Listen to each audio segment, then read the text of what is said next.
Welcome and thanks for joining us. Our guests today are Aaron Miller. He's the chief of the Services Division of the SATCOM Center at the Defense Information Systems Agency, and Ben Camerlin is the SATCOM Program Manager at the General Services Administration. And today our topic, of course, is satellite communications and how the government buys it and what some of the challenges are for it. But before we get into some of the details, why don't we start with you, Aaron. Give us a sense of the scope, the demand levels, and the types of services in general you're seeing from DoD customers that go through the DISA contracts. Oh, no problem. Well, we've seen a steady growth in our demand for commercial satellite communications going back to around 2001, 2002 with the beginning of the wars in Iraq and Afghanistan. We saw that increase from about 2 gigahertz to a high water mark of 10 gigahertz around 2011. And since then, we have seen requirements tail off some and start to come down a bit, but we're still leasing in the neighborhood of around 8 gigahertz worth of commercial bandwidth to augment our military SATCOM capability. All right, so gigahertz is, that's the main way you express the amount of capacity that you have in a satellite? Yes, sir. All right. And at GSA, of course, you have the government-wide view, and I guess DISA uses, Ben, your contracts. But what are you seeing in terms of demand patterns, and what are people doing with it, as far as you can tell? Sure. So as you mentioned, thanks for having me, Tom, that GSA has the government-wide contracts. Currently, our acquisition strategy is called the Future SATCOM Services Acquisition, and that was established in 2009 with a partnership between DISA and GSA to establish a common marketplace for all of the federal government to buy their SATCOM services. So the DoD, as you could expect, is roughly accounts for about 90% of our bandwidth purchases on FCSA. And so generally what Aaron's seeing at DISA is following suit with what we see at GSA. And so with the civilian agencies that use 10% of this, do you have any sense of why they're doing it? Well, it ranges for multiple different reasons from disaster response to government training and video broadcast networks for, we have contracts with the Veterans Administration as well as Social Security Administration, and then also primarily DHS. Okay, so I guess then the question becomes, what do you feel are smart strategies for planning SATCOM purchases? And because it's not a cheap commodity, like other services might be. And so what are some of the good strategies you see by which agencies are kind of deciding on how they go about this? Well, this is a problem that we have to get our hands around. With the advent of the war and the use of overseas contingency operations dollars, the planning was for more in support of the war, and SATCOM was needed to support that. So there was not really an appetite suppression. The money was available, and the services were bought. It wasn't bought in a consolidated fashion. There's not a single program office for the DoD to purchase bandwidth. It's purchased by the users.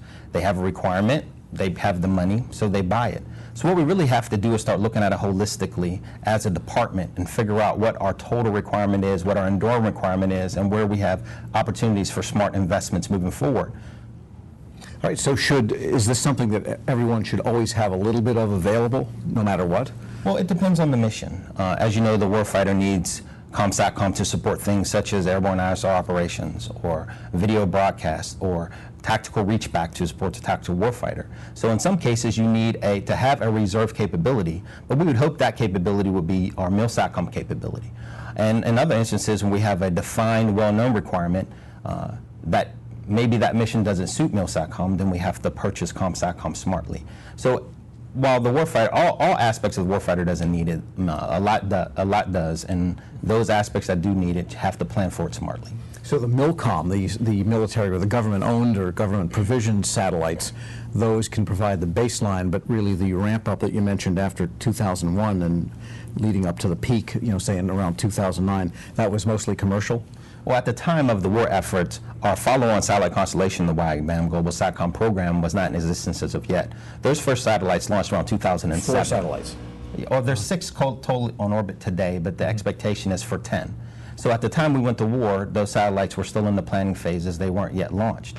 So we had to go to war with commercial. And we purchased a lot of KU terminals, we purchased a lot of VSATs, and we used commercial because it was available, and we had to fight the war. Now that we have six WGS satellites on orbit, our goal is to maximum leverage those capabilities and then use commercial as an augmentation to that program. So moving forward, many of our programs that don't have military X and military K capabilities are going to be transitioning to those capabilities. And also we're using a lot of tri-band terminals. So we can use both commercial and military SATCOM. Okay, yeah, so in GSA then you're totally in the commercial space. So when these MilSat birds come online, there'll still be the demand for the commercial services for the rest of government? We don't foresee a total lack of demand for commercial anytime in the near future for either the DoD or the rest of the federal government. And similar to as Aaron mentioned, it is about getting your handle around the requirement and understanding what it is you're buying it and what it's used for, and to structure our contracts in a way that is flexible enough so that agencies can purchase the ComSatCom in the most efficient and economical manner possible for the type of service that they need. But is it wise for them to take kind of a spot market approach, or is it something they should look at more strategically?